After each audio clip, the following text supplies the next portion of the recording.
Welcome to सराव की classes. प्रिय विद्यार्थियों, हम लास्ट टॉपिक में हमारे जनरल साइंस में ब्लड के बारे में हमने पढ़ा कि ब्लड क्या है। Blood is a liquid connective tissue. Blood किससे मिलकर बना है? प्लाज्मा और आरबीसी से, डब्ल्यूबीसी थ्रोम्बोसाइट। उसके बाद उसके अलग अलग कैरेक्टरिस्टिक्स हमने जाने कि ब्लड में जो है किस प्रकार के ब्लड ग्रुप होता है, यूनिवर्सल डोनर रिसिपिएंट। आज हम वेरियस टाइप ऑफ साइंस, मतलब कुछ जैसे रेडियोलॉजी है तो उसमें रहता है कि एक विज्ञान है, लेकिन मेरा यहाँ मतलब है कि ब्रांचेज। कॉमन में हम शॉर्ट में यदि हम कहें तो ये ब्रांचेज है, शाखाएं।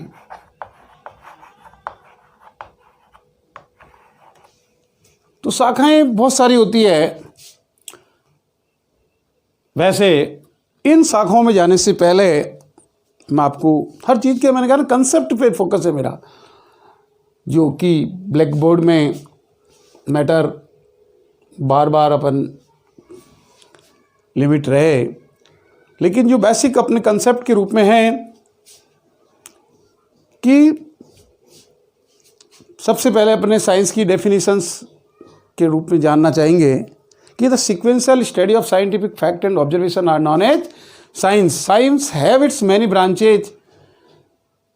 फर्स्ट जो ब्रांच है उसकी वो है फिजिक्स, जिसे हम भौतिक विज्ञान कहते हैं। स्टडी अबाउट मेजरमेंट, जिसमें मापन संबंधी अध्ययन किया जाता है।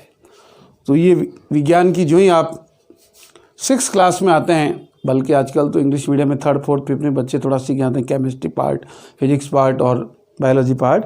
लेकिन हम हिंदी मीडियम की बात करते हैं, ग्रामीण परिवेश की बात करते हैं, जो बच्चे 6ठी क्लास में आकर के सीखते हैं कि ये भौतिक से रिलेटेड है। लिखा तो विज्ञान रहता है, जनरल साइंस, सामान्य विज्ञान, लेकिन ये पार्ट फिजिक्स के हैं, ये केमिस्ट्री के हैं, ये बायोलॉजी में जूलॉजी, बॉटनी। तो मेरा कहने का मतलब मोटिव उन ब्रांचों पे पहले आपका फोकस हो कि फिजिक्स में study about measurement, MKS, FES, CGS। दूसरा केमिस्ट्री, रसायन विज्ञान, study about element and their laws, तत्व और उनके गुणों के बारे में अध्ययन किया जाता है। थर्ड बायोलॉजी, जिसको हम जीव विज्ञान कहते हैं, सजीव विज्ञान कहते हैं।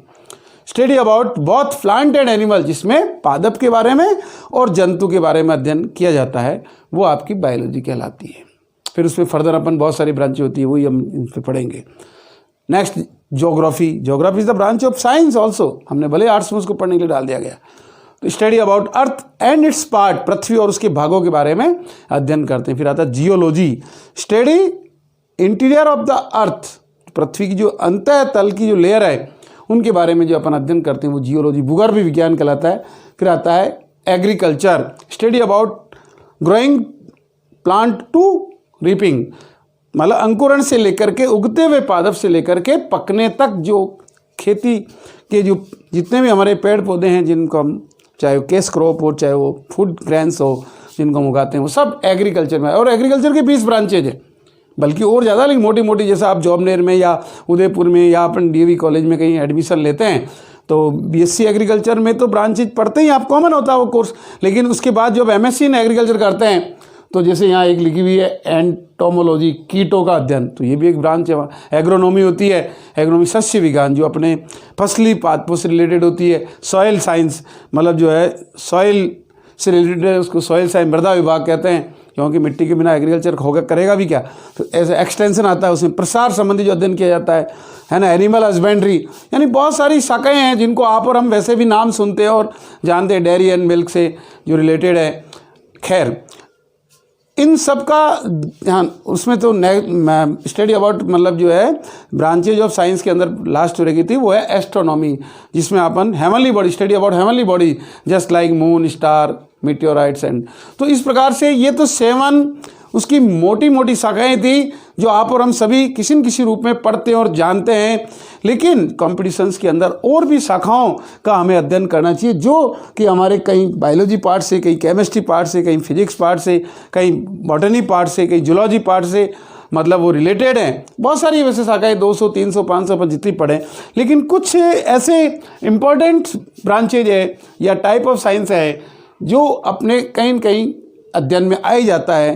तो आज हम उनके बारे में आपको मोटे रूप से, जैसे ये पहला ही वर्ड है एकॉस्टिक ACOUSTIC, ध्वनि से संबंधित। और आप यहाँ बात आएगी तो ध्वनि का जो मात्रक होता है वो डेसिबल होता है, ये भी पूछा जाता है जीके में भी और साइंस के दृष्टिकोण से भी कि ध्वनि का मात्रक, क्योंकि अपन और उसमें रेंज भी आपको ध्यान होनी चाहिए कि जो लाइब्रेरी की रेंज है वो 10 to 20 30 मान लो, मैं इससे ज़्यादा नहीं होती है। पिन की आवाज़ वहाँ आ जाती है, आल पिन गिरती है तो, और ज़्यादा में इधर ट्रक होता है तो उसकी 90 की डेसिमल होती है जो अपने को कट लगती है। लेकिन इससे ज़्यादा जो एरोप्लेन है या मतलब जो अपने हेलीकॉप्टर है, जब थोड़े भी नीचे होते हैं तो बादलों में गर्जना की आवाज़ आती है और विभिन्न प्रकार के ऐसे उसको शोरगुल में आता है, कानों के पर्दे फटने तक होते हैं। यानी कि हम जो है ट्रक के रोड पे जो ट्रक बह रहे होते हैं, चल रहे होते हैं, उन ट्रकों से जो आवाज़ निकलती है वहाँ तक हम थोड़ा सहन कर सकते, वो भी तेज़ है लेकिन फिर भी हम उसको अफोर्ड कर सकते हैं। लेकिन इससे ज़्यादा यदि आवाज़ है तो वो हमारे लिए हानिकारक है, हमें महसूस नहीं होता। तो ये तो ये पहली एक्रोस्टिक, जिससे मैंने और भी बातें आपको बताई कि ध्वनि से संबंधित विज्ञान है। डेसिबल ध्वनि का मात्रक है और जो हमारी नॉर्मल रेंज है वो 30 to 50 है, जिसके अंदर अपन बोलते भी, चलते भी, पढ़ते पढ़ाते। तो पढ़ाने में टीचर की आवाज़ थोड़ी तेज़ ही होती है, लेकिन इतनी तेज़ भी नहीं है कि अपने कान के पर्दे फट जाए। और मतलब टीचर को थोड़ा होना चाहिए, एक्टिव हो, वो कॉन्फिडेंस उसमें हो, और थोड़ा प्रभावी टीचिंग तभी होती है जब उसकी आवाज़ बिल्कुल क्लियर होती है, बच्चों को भेदने वाली होती है। लेकिन इससे ज़्यादा जो आवाज़ हम यूँ देखते हैं तो हमारे लिए हानिकारक होती है। एनाटॉमी जो है आपके बॉटनी में भी होता है, जूलॉजी में भी होता है, यानी प्राणी विज्ञान में उसमें मानव शरीर या पौधों की शरीर की जो संरचनाएं संबंधित है, उनके जो इंटरनल ऑर्गन्स होते हैं, रिसेक्शन वगैरह जब अपन करते हैं तो एनाटॉमी में मतलब जो है वो सारे अंग पढ़े जाते हैं। तो एनाटॉमी का मतलब शरीर की संरचना, स्ट्रक्चर से संबंधित विज्ञान है। फिर वायरोलॉजी में वायरस, वहाँ वायरस लिख दिया ओल्ड वर्ड में, बाकी वायरस जो है विज्ञान की वह शाखा जिसके अंदर वायरस का अध्ययन किया जाता है। रेडियोलॉजिस्ट होता है जो आपको देखिए कि एक्सरे करना, सोनोग्राफी करना, ये सारे काम रेडियोलॉजिस्ट का काम होता है, जो एक प्रकार का मेडिकल हॉस्पिटल में डॉक्टर होता है और उसका अलग डिपार्टमेंट होता है रेडियोलॉजिस्ट, जिसका काम होता है प्रकाश की किरणों के प्रभाव का अध्ययन, कि वो मतलब जो किस प्रकार से बॉडी के अंगों में, कहीं आपको किडनी स्टोन है तो आप एक्सरे कराएंगे, कहीं आपको और कुछ प्रॉब्लम, सोनोग्राफी होगी, और मतलब नाना प्रकार की टेस्टिंग होते हैं अलग अलग अंगों की। तो रेडियोलॉजिस्ट का भी अपना आप में एक विज्ञान की ब्रांच है। तो यहाँ टाइप ऑफ साइंस लागू होती है क्योंकि रेडियोलॉजी एक डिपार्टमेंट है। एंथ्रोपोलॉजी, कपि तथा मानवों के प्राकृतिक इतिहास का अध्ययन, कि हमने नेचुरली कैसे कैसे उसमें हमारा इतिहास रहा है। तो मैंने आपको कल ही बताया था, man and monkeys are born from the same product, यानी हमारे पूर्वज है, बंदर मनुष्य के पूर्वज हैं। कपि तथा मानवों के प्राकृतिक इतिहास का अध्ययन मतलब विज्ञान की एंथ्रोपोलॉजी शाखा में किया जाता है। तो ये भी बहुत सी बात पूछा जाता है कि एंथ्रोपोलॉजी संबंधित है कपि तथा मानवों के प्राकृतिक इतिहास का। फिर एपिकल्चर बहुत इंपॉर्टेंट है, जो अभी हमारे वर्तमान सरकार भी, केंद्र सरकार इस पर जोर दे रही है। राज्य सरकार छत्तीसगढ़ में कि वहाँ मधुमक्खी पालन किया जाए, कहीं रेशम कीट पालन होता है तो उसको सेरिकल्चर बोलते हैं। एपिकल्चर है मोना पालन, और मोना का अंग्रेजी वर्जन है हनी बी, और आम भाषा में अपन बोलते हैं मधुमक्खी का पालन भी कहता है, जिससे शहद और मोम प्राप्त होती है। शहद की आयुर्वेद में और दवाइयों में वैसे भी अपने को बहुत डिमांड रहती है, कि अपने कल ही पढ़ा था कि जो हमारे भोजन के जो अलग अलग कंटेंट है उसमें मतलब जो है ग्लूकोज के रूप में शहद बहुत ही अच्छा कार्य करता है। ओरिजिनल है वो। एक्वीकल्चर, मछली, एक्वेटिक एनिमल अपन अभी नाम जानते हैं, उससे आपको याद रखना एक्वीकल्चर का मतलब मछली पालन, मत्स्य वर्ड भी आप यूज कर सकते हो। बहुत सी बात होता है मत्स्य वर्ग, मत्स्य पालन, तो अपन ये कंफ्यूजन होता है कि मछली पढ़ा आपने, ये कहाँ से आ गया। ये मत्स्य और मछली एक ही बात है, मत्स्य वर्ग जिसको हम फिशेज कहते हैं। तो ये एक्वीकल्चर में आता है। पिस्सीकल्चर भी इससे रिलेटेड है, ये भी आप कभी कभी अपन कन्फ्यूज होते हैं। तो एक्वीकल्चर और पिस्सीकल्चर सेम। जीवाणु विज्ञान जिसे हम बैक्टीरियोलॉजी बोलते हैं, स्टडी अबाउट बैक्टीरिया, जीवाणुओं का अध्ययन, है ना। तो आप ये ध्यान रखें कि जितने भी जो जीवाणु हैं, और मैं यहाँ कहना चाहूँगा कि जीवाणु को वनस्पति में अध्ययन करते हैं अपन, हम देखा ना, मतलब जो है थैलोबाइटा में एल्गी, फंजाई, लाइकेन और बैक्टीरिया। तो यहाँ बैक्टीरिया में एक विशेष बात पाई जाती है कि इनकी जो सेल होती है उसमें सेल वॉल पाई जाती है। क्या पाई जाती है? सेल वॉल पाई जाती है। इस कारण इनको मतलब जो है जीवाणु, प्लांट के अंदर अध्ययन किया जाता है। नाम तो जीव है, जीव का मतलब अपन एनिमल से रिलेटेड है, और वैसे वो भी सजीव है, लेकिन यहाँ विशेष बात बताई गई जीवाणु में कि उनमें सेल वाल पाई जाती है। जब सेल वाल है तो इसका मतलब प्लांट सेल है, और प्लांट सेल है तो उसको प्लांट में निश्चित रूप से अध्ययन करने के लिए उसको इस ब्रांच में पढ़ा जाता है। तो यहाँ जीवाणु विज्ञान, जीवाणुओं का अध्ययन। फिर बायोकेमिस्ट्री, केमिस्ट्री तो यही है लेकिन बायोलॉजी के साथ जुड़ी है। तो जीवों में जो रासायनिक प्रतिक्रियाएं होती है, चाहे वो क्रेब्स साइकिल है, चाहे अलग ग्लूकोज साइकिल है, तो जीवों में जो रासायनिक प्रतिक्रियाओं का अध्ययन किया जाता है वो बायोकेमिस्ट्री किया जाता है। और बायोकेमिस्ट्री चाहे वो फार्मालॉजी हो और चाहे वो मतलब आपकी नर्सिंग हो, सभी में बायोकेमिस्ट्री अपना आप एक महत्वपूर्ण सब्जेक्ट है। तो बायोलॉजी और केमिस्ट्री का जो सम्मिलित रूप से रासायनिक प्रतिक्रियाओं का अध्ययन किया जाता है वो जैव रसायन के नाम से जाना जाता है, जैव रसायन विज्ञान। फिर कोरोलॉजी, जीवों के भौगोलिक वितरण का, जो ज्योग्राफिकल क्लासिफिकेशन की जब बात करते हैं तो उससे संबंधित जो शाखा विज्ञान की या जो डिपार्टमेंट है वो कोरोलॉजी होता है। कि कोरोलॉजी का मतलब जीवों के भौगोलिक, geographical distribution, study of geographical distribution of biomes. टीटोलॉजी, नाम ही टीटोलॉजी, जीवों के उपार्जित लक्षण, जो लेमार्क ने और डार्विन ने बताया था, चाहे वो जिराफ के माध्यम से, जो इस प्रकार का जो अध्ययन करते हैं वो विज्ञान की कौन सी शाखा है? टीटोलॉजी है। डर्मेटोलॉजी, त्वचा से संबंधित, अपने बोलते ना एपिडर्मिस और एंडोडर्मिस, है ना, तो ये जितने भी त्वचा संबंधी, स्किन से रिलेटेड जो भी अध्ययन किया था वो विज्ञान की डर्मेटोलॉजी शाखा में होता है। इकोबायोलॉजी, अंतरिक्ष में जीवन का अध्ययन, जो हमारा स्पेस है उसमें जो हम अध्ययन करते हैं जीवों का, जीवन का, वो इकोबायोलॉजी में आता है। एंडोक्राइनोलॉजी, अपन ने जब ये अंतःस्रावी ग्रंथि और हार्मोन पढ़ा तो मैंने बताया कि विज्ञान की एंडोक्राइनोलॉजी ब्रांच में आता है। जितनी भी जो अंतःस्रावी ग्रंथियाँ और जो हार्मोन से रिलेटेड अध्ययन है, एंटोमोलॉजी भी बोला मैंने, एग्रीकल्चर की एक ब्रांच है, 20 ब्रांचों में से कीटों का अध्ययन किया जाता है। एंथ्रोलॉजी, मानव जाति का अध्ययन, और ईथोलॉजी, जंतुओं के व्यवहार का अध्ययन। तो ये तो मोटे मोटे रूप से अपनी। फिर आता है जैसे बहुत सी फॉरेंसिक मेडिसन, फॉरेंसिक विधि विज्ञान प्रयोगशाला, फॉरेंसिक डिपार्टमेंट, जो पुलिस जब कभी भी कोई वारदात हो जाती, कोई मर्डर हो जाता है, कोई भी केस है, उसकी जो सैंपल चेकिंग के लिए जो है विज्ञान है वो विधि विज्ञान प्रयोगशाला, और उससे जो रिलेटेड दवाई वो फॉरेंसिक मेडिसिन, चिकित्सीय विधि शास्त्र, मतलब चिकित्सा के साथ साथ लोग, क्योंकि इसमें देखना है कि कारण क्या रहा, इसमें डीएनए क्या है, आरएनए क्या है, बोन स्ट्रक्चर क्या है, किस कुल्हाड़ी से मारा, हाथ से मारा, तो ये सारी जाँच जो है फॉरेंसिक डिपार्टमेंट में होती है। तो ये भी आप ध्यान रखें। फिर एक है गैस्ट्रोएंटेरोलॉजी, जो हमारा गैस्ट्रिक जूस से, जो हमारे आमाशय से रिलेटेड है, आमाशय एवं आंतों का अध्ययन कहता है।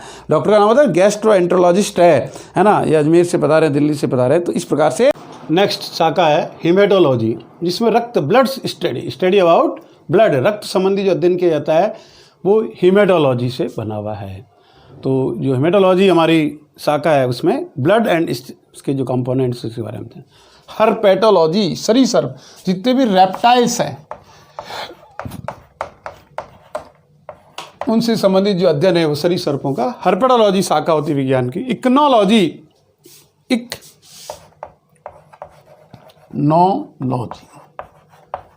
जीवाश्म, फॉसिल्स जो होते हैं हमारे, उनके जो अपन खुर वगैरह जो भी भाई घोड़ों का जीवाश्म या जो भी हमें मिलते हैं, तो विज्ञान की ऐसी शाखा को हम इक्नोलॉजी कहते हैं, जिसमें फॉसिल्स रिलेटेड जो अवशेष हमें प्राप्त होते हैं उनसे रिलेटेड जो अध्ययन किया था वो इक्नोलॉजी विज्ञान की शाखा। इम्यूनोलॉजी, जो रोगों से प्रतिरक्षा का अध्ययन, हम कहते हैं ना इम्यूनिटी पावर बढ़ाओ, प्रतिरक्षा क्षमता बढ़ाओ, तो वो इम्यून सिस्टम उससे रिलेटेड इम्यूनोलॉजी। फिर एक कालोलॉजी, मानव सुंदरता, जितने भी जो कॉस्मेटिक है या जो अपन जितने भी पार्लर हैं, इनसे रिलेटेड जो इनोवेशंस होते हैं, जो आविष्कार होते हैं, अनुसंधान होते हैं, वो विज्ञान की जो शाखा है वो कालोलॉजी है। लेमोलॉजी, महामारी, अभी जैसे कोविड एक महामारी है, तो अब आपसे ऐसा प्रश्न आ भी सकता है, साइकोलॉजिकली जो ट्रेंड अभी चल रहा होता है तो स्टूडेंट की ये देखते हैं कि उसका कैसा मतलब जो है रुझान है। तो लेमोलॉजी एक प्रकार की विज्ञान की वह शाखा जिसमें महामारी रोगों का अध्ययन किया था। दूसरा, रोगों के बारे में अपन अपनी पढ़ाई था अभी डिजीज़ के पहले, तो नोजोलॉजी ब्रांच होती है रोगों के वर्गीकरण का, है ना। तो ये 7 बात। तो इसी प्रकार से मेरा ज़्यादा प्रयास रहता है कि आपको मतलब जो है फंडामेंटल, फिर क्वेश्चंस कुछ कहीं से भी आए, कुछ भी आए, अपन सब कर सकते हैं। तो लेमोलॉजी विज्ञान की वह शाखा है जहाँ महामारी रोगों का अध्ययन कहता है। महामारी में जो मतलब वैश्विक महामारी है या कंट्री, देश की महामारी है, तो यानी एक जगह विशेष की नहीं, संपूर्ण एरिया की है। माइक्रोबायोलॉजी, सूक्ष्म जीवों का अध्ययन, जितने भी जो छोटे छोटे बैक्टीरिया हैं, है ना, उनके जो अध्ययन होता है वो बायोलॉजी की माइक्रोबायोलॉजी शाखा में किया जाता है। फिर है नियंटोलॉजी, आधुनिक जीवों का अध्ययन, मॉडर्न जो एनिमल्स हैं भाई, एंशिएंट से कुछ चेंज हुआ में, तो नियंटोलॉजी। नेफ्रोलॉजी, गुर्दों से, वृक्कों, किडनी का जो अध्ययन होता है किडनी, स्टडी ऑफ किडनी।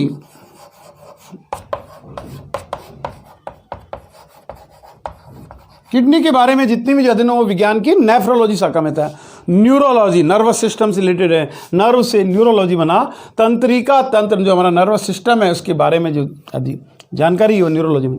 नोजोलॉजी मैंने आपको बताया रोगों का वर्णन, जो डिजीज़ है हमारी उस डिजीज़ के बारे में जो हम सारा पढ़ते हैं वो विज्ञान की कौन शाखा है? नोजोलॉजी है। ओडेंटोलॉजी दांतों एवं मसूड़ों से संबंधित जो अध्ययन किया जाता है विज्ञान की ओडेंटोलॉजी ब्रांच किया जाता है। ऑन्कोलॉजी, ऑन्कोलॉजी जितने भी जो कैंसर वगैरह ट्यूमर्स हो जाते हैं बॉडी में उनका अध्ययन इसमें ऑन्कोलॉजी में होता है, और उसको डॉक्टर को ऑन्कोलॉजिस्ट बोलते हैं। ऑन्कोलॉजिस्ट भाई विशेष उसी का उसमें दर्जा होता है। ऑफियोलॉजी सर्पों का, जो एक तो वहाँ था कि सरी सर्प में आ गया हर्पेलॉजी सारे, और यहाँ केवल सर्पों के बारे में, जैसे आपका कोबरा है, वाइपर है, जो स्नेक, वहाँ पूरे रेप्टाइल्स के बारे में, तो यहाँ केवल सर्प के बारे में। ऑप्थेल्मोलॉजी नेत्र, आई एंड उसके डिजीज के बारे में। ऑरोलॉजी रक्त सीरम का अध्ययन। एक होता है ऑर्निथोलॉजी जिसमें चिड़ियों का अध्ययन किया था, ऑर्निथोलॉजी, ऑर्निथोलॉजी चिड़ियों का अध्ययन, बर्ड्स जितनी भी होती है स्पैरो, चिड़ियों का अध्ययन। तो इस प्रकार से बहुत सारी शाखाएं हैं जिनको अपन पढ़ रहे हैं, और कुछ सुना देता हूं मैं आपको। ऑस्टियोलॉजी, ऑस्टियोलॉजी मतलब अस्थियों का अध्ययन, इसमें हड्डियों का अध्ययन किया था। ऑटोलॉजी, नॉट ऑन्टो, ऑटोलॉजी कान, ऑटो मतलब ऑटोमीटर से चेक करो आप, तो कभी अपन कान में कोई प्रॉब्लम आती है तो कान में सुनने के यंत्रों का अध्ययन ऑटोलॉजी में किया जाता है।